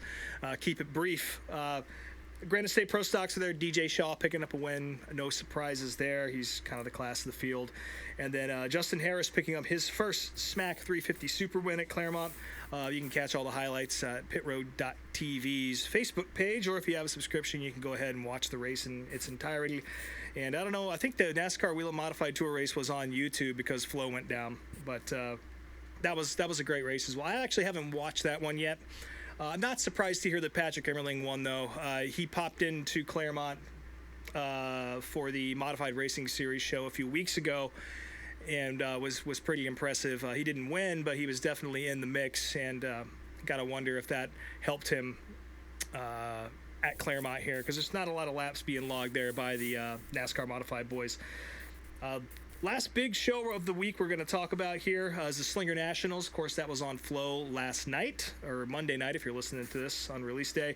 Ty Majeski dominated the first half of the race. No surprises there. Also, Carson Hocevar was out there, and just a couple other NASCAR guys, but Carson was definitely the big one. After the halfway break, things went completely off the fucking rails. I don't know if you guys saw any of these highlights, but it was reminiscent of the O'Reilly race on Saturday. It was just a mess. Ty Majeski and Gabe Summers got into it, which allowed Carson Brown to get around them and take the lead. Gabe was a little rough with Ty, moving him out of the way, and obviously Ty didn't like that. And then Ty Majeski, after they lost the lead to Carson Brown, he just it looked like he just kind of pile drove him, and they ended up getting up in the fence and kind of ruined the race for both of them. As a result of this, Gabe Summers' guys, his pit crew went looking for revenge, and apparently Ty Majeski locked himself in his trailer until Gabe Summers called him and said he wanted to talk. I guess Ty's not that big of a guy, I don't know, so maybe that was the smartest decision, but Jesus Christ, locking yourself in your trailer. But no fight there. This brought Andrew Morrissey. Of course, he's a local slinger guy. I brought him into the mix. Him and Carson Brown kind of went after it. There was multiple restarts here, again, a bunch of wrecks, and Morrissey just absolutely jumped a restart to the point where they called it back, which, good call by Slinger. Green flag isn't out yet, and he jumps it again, even worse than the first one. Then for some reason they let this one go. They start beating and banging, and then Carson Brown ends up wrecking Morrissey and taking them both out of contention. Always funny to see. Of course, Carson Brown is he's an RCR development driver, so he's going to fit right in over there, wrecking somebody and not locking up the win. It's an RCR tradition, and that was on display here at Slinger. But that handed the win or the lead to Casey Johnson, who ended up picking up a win in the Slinger Nats here. That was good to see. Apparently Casey, is a good guy, and you always like to see the good guys win. So congratulations to Casey. Austin Nason ended up second. Carson Brown limped it home in third. Jesse Bernhagen and Derek Thorne rounded out your top five. And Slinger, what a shit show. But that place is fucking amazing.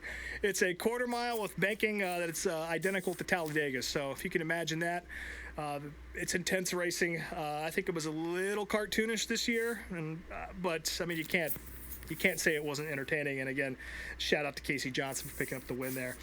A few other notes from around the short track world. Chris Ferguson picked up a win at Cherokee in the Hunt the Front Series, the Grassy Smith Memorial. I guess Carson Hocevar was out there too. I think that's where he was at. Cherokee? I don't know. He was at one of these races at some point over the weekend. But yeah, shout out. He was at Livonia. Livonia, that's right. Yeah. He was not at Gaffney. But Fergie was, and he picked up a win. Congratulations to him. Tanner English is your Hell Tour champion this year. Congratulations to him.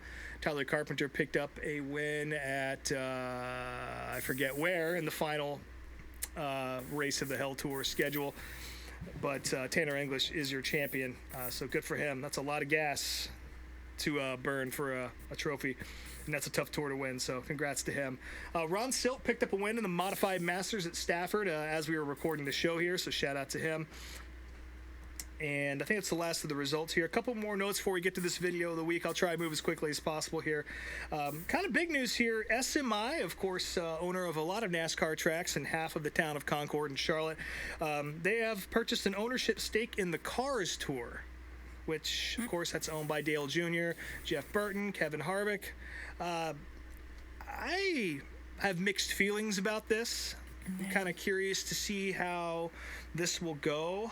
On one hand, SMI has done some very good things. Look at the North Wilkesboro project. That track is immaculate now. It's back open. And they're racing in Cup this weekend at North Wilkesboro, which is fucking awesome. But then they also charge $40 for parking at this place, so I guess we'll see where the direction of this ownership lands going forward, and hopefully it stays kind of in the zone that it is. But again, money can, and a corporate investment can drive things to a higher quality, but it can also cause problems. For example, the IHRA.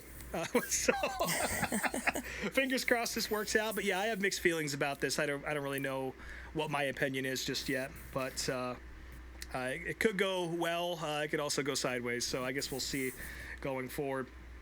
Speaking of late model stock racing, Landon Huffman picked up a couple of wins this weekend with On Tour on the back. Of course, that's Buddy Pulley's short track one-stop shop that I sometimes do work for, and it was cool to see that logo out there on the back of a race car and in victory lane twice, so maybe that's a good sign there. And I think they got some big things coming with Landon Huffman, so yeah, that was cool. Also in this world, this is more late model stock related news than we've ever talked about on this show. A little bit of drama between Hickory and Tri-County. Hickory Motor Speedway posted this really long, like novel about Tri-County today, and it starts off with like, I'll try and give you the gist of it because I'm not going to read all of this, but it's like, look, we know we all have to work in an ecosystem together. We made a deal with Tri-County to not schedule on top of each other, but then these motherfuckers go out and schedule on top of us for 6 of the first 7 weekends of the year. Like, what are we doing here? I have not seen a response from Tri-County yet, but I mean, what do you expect? Some more on that next week. And one last little piece here. Thoughts and prayers going out to Bob Pierce, father of Bobby Pierce, and a late model legend in his own right. He had a pretty serious medical emergency this weekend. I don't have any details I'm able to share on the show, or I don't think I should, but he got rushed to the ER and had some emergency surgery. Bobby posted on Facebook and the internet today that his dad's recovering. He's doing all right, but it was a little scary there for a little bit, and he just needs good energy and prayers and thoughts and all that good shit. So let's send him out to Bob. Because hate to see that. That guy's a living legend, and who else am I going to yell at to sit down to at the World Finals than him when he's trying to signal Bobby? So get well soon, Bob. Hopefully we'll see you at the racetrack real soon. There's a fuck ton of racing this weekend. Obviously, there always is. But the star of the show this weekend is the King's Royal and the Joker's Jackpot at Eldora. Of course, we just watched the qualifier night, or the prelim night for the Joker's Jackpot, which is the high limit portion of the show at Eldora. And then the King's Royal kicks off on Friday night. This is must-watch television if you have a Dirt Vision account. This is a reason to get one just for this event. So spend the $40 for a month subscription. You will not be disappointed. It's some of the best sprint car racing you're going to see. And Knoxville's not that far off, so... Also, Cars Tour is going to be in North Wilkesboro alongside all the stars and cars of the top 3 NASCAR divisions, which is pretty cool. NASCAR Wheel and Modified Tour is back at White Mountain for a rescheduled event for their race from June, but they've already moved it to Sunday again, so this is the second reschedule for this thing, so maybe this event is cursed. We'll see. I will not be driving up to White Mountain, unfortunately, for this one, so I'll be watching at home if it happens. Lucas Oil is going to be at Shelby County. Always a good show. And then USAC is going to be at Winchester, the High Banks there for the Rich Vogler Classic. That is also must-see television. That's on Sunday afternoon, so you can get one of your 15 screens at home set up and make sure you get that USAC race on one of them. And again, that's just the tip of the iceberg for what's happening this weekend. And that's it for the septic tank this week. I guess this is going to be a light flush, just like for number 1, not number 2, because this video of the week does kind of float in short track territory, so we'll give it a quick little burst here. It's good. Thank you. It's different. Cool. All right. Well, video of the week is here. Underfunded, which was written and directed by Tommy Joe Martins, who we talked about earlier, co-owner of Alpha Prime Racing, former O'Reilly Series driver, and I don't know exactly what prompted him to do this, but, definitely nowhere near the worst, fictionalized motorsports video we've watched throughout the series so far. So, it's only 24 minutes long, so pretty quick. It takes place all at Tri-County Speedway, as we just mentioned. Hello? I still here? We're here. Okay, Oh, yeah. I'm sorry. I thought I cut out. And it starts off with a quote, speed costs money. How fast do you want to go? Which is by someone from Blair Speed Shop in the 50s, apparently. Never heard that quote before, but it's pretty accurate. So the movie starts off with, the Alpha Prime trailer rolling into Tri-County and, just kind of B-roll shots of the crew unloading the car and all that. We first see one of the main characters, a driver named Baker Brooks, who he is like the team's veteran. We come to kind of learn throughout the movie. Yeah. And First day smoking cigarettes as well. Yes, I mean, might as well talk about this now because it's definitely the only real negative part of this movie to talk about. This kid looks like he's never smoked a fucking cigarette in his life. And he's just his fingers are stiff holding the fucking thing, and it is weird. It's very strange. Yeah, he's smoking the whole movie pretty much, and it's so distracting for me because it looks so unnatural. Yeah, I don't understand why he's smoking in the first place. It's so unnecessary. Is it to show that he's out of touch or old, or? I think it's just it's got to be the old veteran thing. He doesn't even look that old. He's not. No, he's probably like 36. No, he should be ripping Zins or vapes or whatever. If we're not smoking, we've all moved on to pouches. Come on, get with the times, bud. Yeah, exactly. So the owner of the fictional Alpha Prime of this movie is a guy named Eric, and let's see, there's a girl driver there named Lacey Summers, and he kind of makes a offhanded dig at her for showing up on time. But Baker is the first driver on the track to get some laps in this car, and I thought the tire scuffing was very exaggerated. Yeah, he was really working the fuck like out nobody, of those things. I don't think anybody does that in a test session. At least not like that. Like almost like back and forth. I mean, they across the do, but entire this was really intense. Yeah. So he gets in the car, warms it up, takes some laps, and that's it, pretty much. And then Lacey gets in the car, and it seems like she's pretty fast, but again, we're kind of just getting, visual reactions from everybody in the pits and all that of what's going on. Yeah. And then we see this goober-looking kid show up at the track, and who kind of looks like a young Steve Guttenberg. And I was gonna say Alain Prost. He has got like the Prost haircut going on. Sure. I don't know what he looks like as much as you do, but I'm just trying to send you compare a him to picture. actors. Okay. So, Continue. so he rolls up to the track, and Baker looks kind of annoyed. The kid's name is J.D. Marshall, and he is like a paid rookie trying out for this seat in the race car. Yeah. Yeah, now you see. Yep. Looks just like Yeah. Okay, I get it now. So yeah, while JD is kind of unloading, and Baker asks Eric, the owner, like what's the deal, and basically this kid's parents essentially paid for the entire test session to get a look in the race car, and Baker is, as the veteran, is kind of he jokes about babysitting these kids, but again, the bills are getting paid for this, so he's got to deal with it. JD, he's wearing a vintage Kyle Petty sweatshirt, which I was like, that looks familiar. And I went and looked at my sales records, and that came from me. Tommy Joe bought that for me like 4 years ago.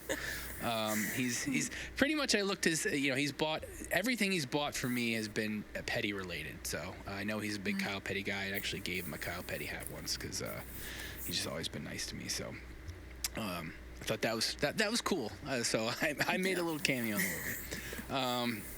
And yeah, then we see some more chatting between Eric and Baker about the check that was being written to run this test session.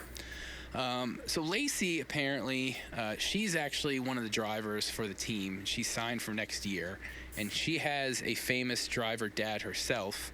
But apparently, his sponsor that was going to sponsor her in that car next year is going with her dad to another team. So again, this is why Eric is trying to figure out money and to keep the team running, because without sponsorship you can't do any of this shit. Yeah. And you have to take checks from people to drive their car. JD and Lacey meet, and he already knows who she is because again, she is an up-and-coming driver. She apparently won the Chili Bowl the year prior, and I wasn't there for that one. They have a nice little chat and almost flirtatious in a sense, and Baker's watching this, and he's just getting more and more pissed off. Just smoking that fuck out of that cigarette. Yep. You know, he's talking to Eric about what's going on with these kids coming in, and you know, Eric just starts giving him shit like, you know, yeah, you were a winner a while ago, but you know, you don't do interviews, you don't do sponsorship stuff, you don't do social media. And this is also because Eric mentioned that Lacey has like a huge following on social media. All of this is kind of required today. You know, he mentions, in years past, you can get away with just being a great driver, but, you know, sponsors want all this extra stuff. And, yeah, I mean, it's a little bit unfortunate, but it is part of the game. And, you know, as even mentioned on the show, or in the movie, you know, it's not necessarily the fastest drivers, it's the fastest drivers that can afford it to get these rides. So yeah, Eric wants to push Baker into more of a driver coach, mentor, you know, overseeing these young kids and not having him in the car so much anymore. But again, that's what happens in racing. I mean, you know, if you're not doing what brings in money, you're going to lose your ride. And that's what's happening here with Baker. And he's just getting more and more upset as all this stuff is happening. Let's see here.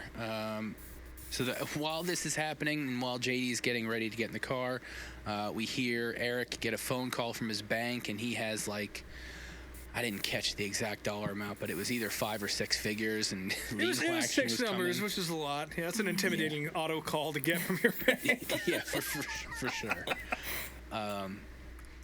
So Baker finally meets JD, and Baker starts giving him shit about kind of being a fan, and you're here to drive and not be a fan and all this stuff, and he needs to take this seriously. We learn that JD, again, kind of comes from some money.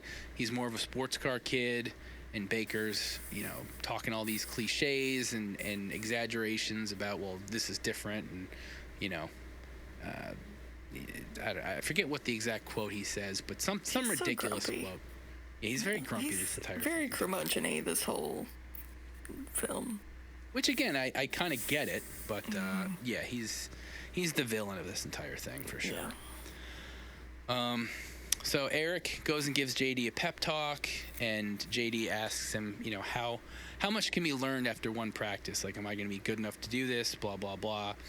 And you know, Eric assures him that sometimes, you know, one look is all you need, and not to be nervous and all that. But again, JD knows his parents put up a lot of money to do this. So here he is. So just before he even gets on the track, he stalls the car more than once, just getting out of the pits. And he's getting on the track, and he's having trouble shifting.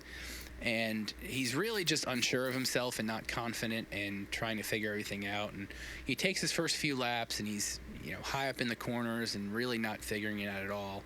And he's pissed off at himself. They tell him to come in after a couple laps, and, you know, he feels like he's blown his shot.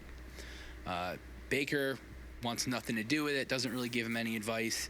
But Lacey, you know, they end up talking a bit, and, you know, she kind of just instills in him that, you know, you need to be confident and get over your nerves. And, you know, JD brings up the fact that even doing this whole deal, his parents had to sign a crash clause that if he wrecks the car, he's got to pay for everything, which Lacey doesn't have.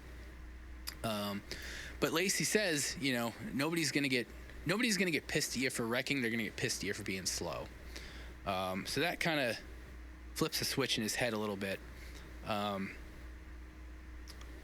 You know, Baker tries to shit talk JD more to Lacey, but she doesn't really have a whole idea as to what's going on behind the scenes with the money and Baker losing his ride and all that stuff. You just can't figure out how to smoke those cigarettes.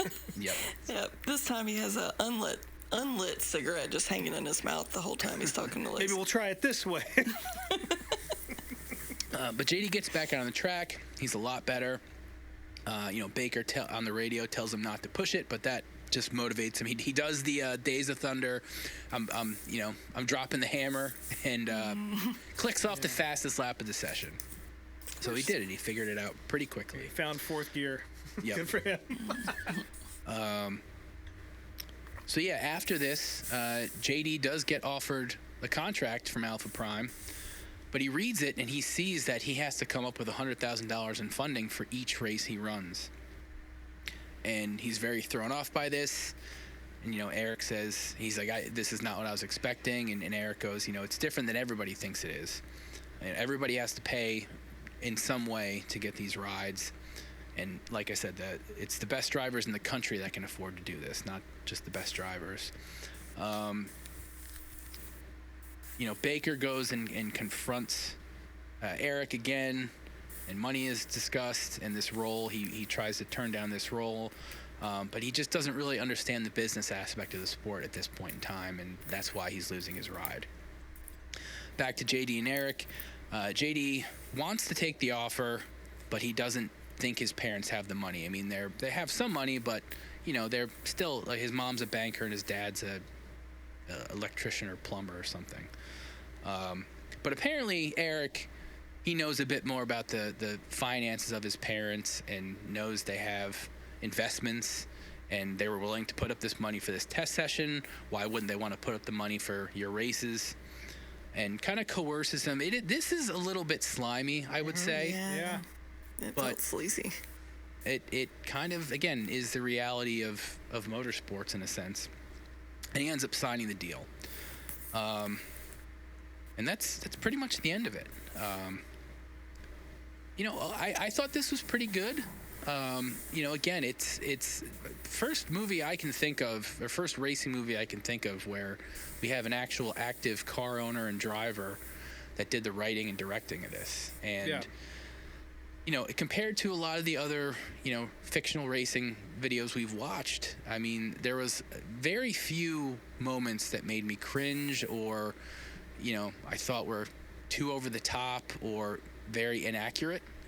Again, other than the cigarette smoking, which is kind of really just more something to joke on that has nothing to do with the actual storyline itself. Yeah, exactly. But thought it was very well done. It's an easy watch. Again, it only takes place at the track, one location the whole time.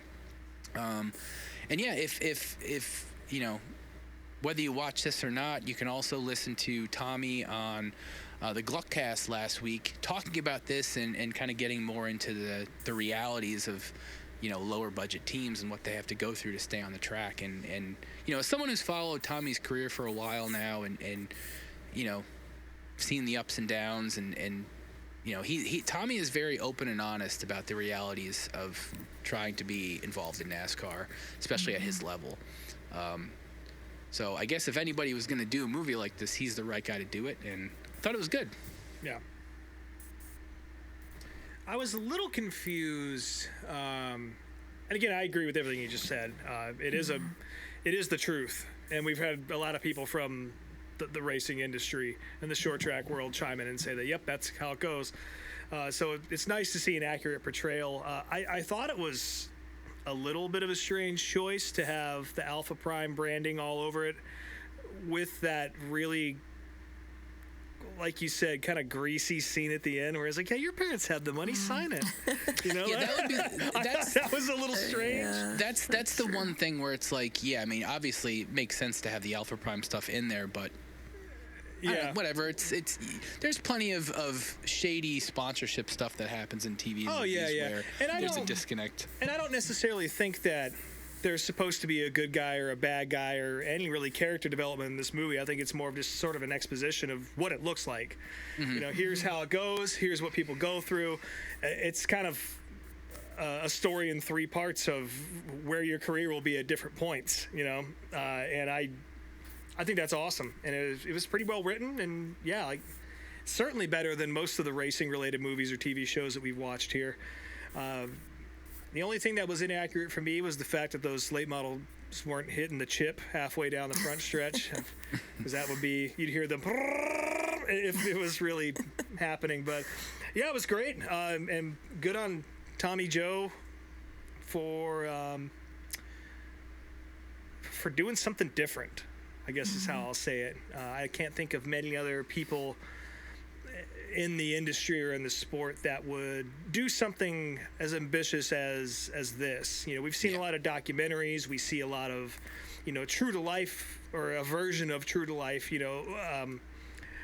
out there, and there's a lot of that now. But we haven't seen anyone actually take this angle with it, and I thought that's ballsy, and I think it landed. So, what'd you think, True Love? Yeah, I mean, I think y'all all summed it up fairly well. I mean, it was short and sweet, and it really hit on all the key points on summing up how the racing industry runs these days. Yeah. And like Brian touched on, that Tommy Joe is definitely the perfect owner to take on something like this, because he is one of the most outspoken and transparent team owners that we have. I did notice there's a scene where JD's in the hauler changing into his fire suit, and the owner comes in to talk to him before he takes his first run. And I was looking at some artwork in the background, and I noticed Harris Lou's signature logo that he puts in all his artwork. So there's a cool piece from Harris in the background. And then when the credits are rolling, I noticed that Harris and his fiancée Emily were listed as the concept artists for this film. Also in the credits, it listed Cesar Baccarella as executive producer, and the stunt driver for the men was Tanner Berryhill. Oh, no shit. And they gave a special wardrobe thanks to Simpson Race Products. Yeah, it was obvious. I wonder if Kyle got them suited up for that movie. I'll have to ask him. I also noticed that the actress who played Lacey Summers, her real name is Kim Sandwich. Oh. Well. I would probably change that, but Kim Sandwich. I I love it. That's amazing. But yeah. Yeah, I wanted to Good see job, more. Tony. I would like to. I was waiting to see what was going to happen next. Well, part 2. Yeah. Cool. Well, we gave it a good review. Now I can send this to Tommy, and maybe he'll listen to it. So, good. Perfect. All right. So, video of the week this week. So, NASCAR is returning to North Wilkesboro for its first Cup Series points race in 30 years. Woo. And, wanted to feature something local, so I figured I looked for some Junior Johnson videos, and I found a couple that we haven't watched before that I think should be interesting. The first one, I don't know exactly where this one originally aired. I feel like it was some sort of local programming, or let me see here if the description. Yeah, the description doesn't really say much, but it's a show called Moonshiners of North Carolina. It's a half-hour roundtable interview with Junior and a couple other old guys, and they're talking about moonshining and how that got Junior into racing and stuff. And I just briefly skimmed through this, and I just saw some funny shots of these old guys. So I was like, this will be something to watch. There's got to be someone from the Call family in there. There's no question about that. And then I found another little 6-minute clip. Just says Breakfast with Junior Johnson that aired on PBS North Carolina. This is literally Junior Johnson and a bunch of dudes eating breakfast at his house. So the shorter version of the same video. It's different. It is. Trust me, it is much different. Yeah. Because I think this was shot sometime in the late 2000s, whereas the other one, I think, was like late 90s. So. Gotcha. Yeah. Two very different videos. I feel like I've seen the Moonshine one, but Yeah. I'm very excited to see this breakfast video. Yeah, it is. I skimmed through it. It's old guys eating eggs. Hell yeah. Fuck yeah. It's for 6 minutes, so it should be fun. Yeah. So North Wilkesboro, you're not going, are you, True Love? No, I'm sad I'm not going. I definitely wanted to go to the first points race back, but it didn't work out for me this year. But Plus, Yeah. Chase I'm extra Elliott's running the bummed. Cars Tour race, both divisions. Yeah, he's running the quadruple this weekend, so Yeah, the Cars Tour race is pretty stacked. I think Heim is in it, Hocevar's in it, Newman's in it.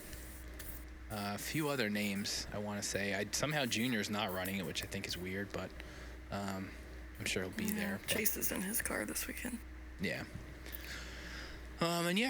So all four, not four, but 3 series and Cars Tour will be there. Just trucks. That's right. O'Reilly's not there. O'Reilly's not there, so, well, fuck. So this is, I think, the last of the Sunday night races until maybe the rest of the season. I'm not 100% sure, but it's the last one of these couple in a row.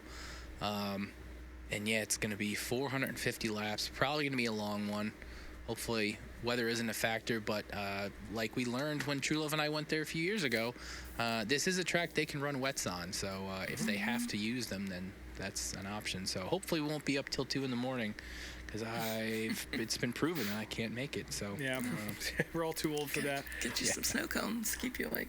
Also, friends, the Cars Tour races will be on Fox Sports 1, as well as being simulcast on Flow Racing. So if you don't get to watch a lot of short track racing because you don't have it as bad as I do, you can actually watch this one on cable. So I highly recommend that one.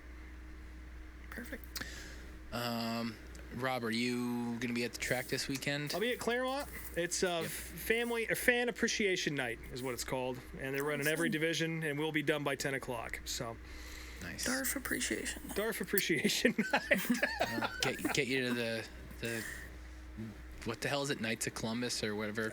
The Claremont Polish American Citizens Club. Polish American community. There we go. Sons of the Confederacy. Yeah, Claremont Sons of the Confederacy.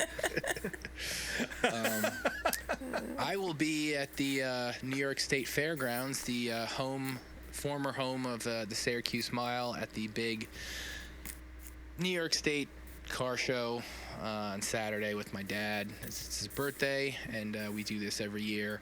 I was going to say it might be at Oswego Saturday night, but it looks like it's going to rain all night, so I can just about guarantee I will not be there. So, yeah, unfortunately, I think there's going to be a lot of cancellations up here on Saturday night. So, So yeah, that is the weekend, and as always, you can follow us on YouTube and Instagram at meetmeatapplebees. I am Speedway Screens on all the things. SpeedwayTSJ.etsy.com is the shop, and MMA Applebee's at checkout for 15% off. Still Snake Mountain. True Love. I have nothing to promote. I already shared my Atlanta spam, so I got nothing. Nice. I'll share some photos in the post tomorrow. Yeah, you guys need to see this seal picture. It's pretty good. Yeah, I'll be sure to include the hairy guy post a picture as well. So yeah, all 3 of us at racetracks this weekend. That doesn't happen all the time, and one of these days we'll all get to the same racetrack. But for now, RobBoats_unofficial on Instagram. My band is called These Wild Plains. I got Claremont this weekend, and I'll be parking my ass on the couch for the rest of the weekend and taking in all of the racing we just told you about. Cool. Well, looks like the check is here, so thanks for joining us again at Applebee's, and we'll talk to y'all next week.